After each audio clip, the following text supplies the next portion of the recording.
ஒன்னு வேல்முருகன் மாமா அவர்கள், இன்னொன்னு சிபிசெட் கார்த்தி மாமா அவர்கள். எங்க வீட்டுக்கு 100-200 பேர்னு வருவாங்க. நான் அப்பெல்லாம் யோசிச்சிருக்கேன், யார் இவங்க, எதுக்கு வராங்க அப்படின்னு. அப்போதான் நான் இதை ரொம்ப தெரிஞ்சுக்க ஆசைப்பட்டேன். அப்போ நான் தெரிஞ்சுக்கிட்டேன், மாமாவை பத்தி நல்லா தெரிஞ்சுக்கிட்டேன். மாமாவோட தலைவர் திரு வேல்முருகன் மாமா அவர்கள் அப்படின்னு தெரிஞ்சுக்கிட்டேன்.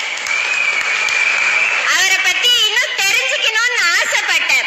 அப்போ தெரிஞ்சுக்கிட்ட வரைக்கும் நான் இப்போ சொல்றேன். அவரோட பேரு திரு வேல்முருகன் அவர்கள். அவரோட வயது 54. அவங்க அப்பா பேரு திருநாவுக்கரசு, அவங்க அம்மா பேரு தனக்கோடி.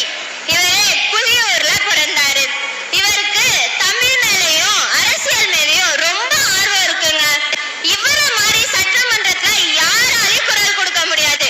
பெண்களுக்கு குரல் கொடுத்தாரு, அரசு பள்ளி கல்லூரி இலவச கல்லூரி கொடுத்தாரு.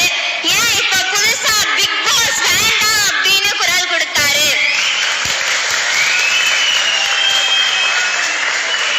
இதுல நான் என்ன தெரிஞ்சுக்கிட்டேன் அப்படின்னா, நான் போய் கார்த்தி மாமாவை கேட்டேன், மாமா நான் இப்படி திரு வேல்முருகன் மாமாவை பத்தி நான் இப்படி மேடையில பேசணும் அப்படின்னு. அதுக்கு அவர் என்ன சொன்னார் தெரியுமாங்க?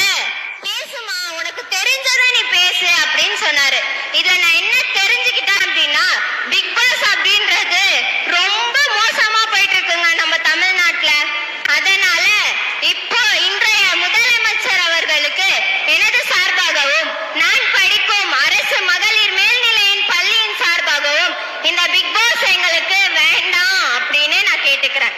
இத நான் என் திரு வேல்முருகன் மாமா அவர்களுக்கு ஒரு சின்ன கோரிக்கையா கேட்டுக்கிறேன். எனக்கு வாய்ப்பளித்த முந்தைய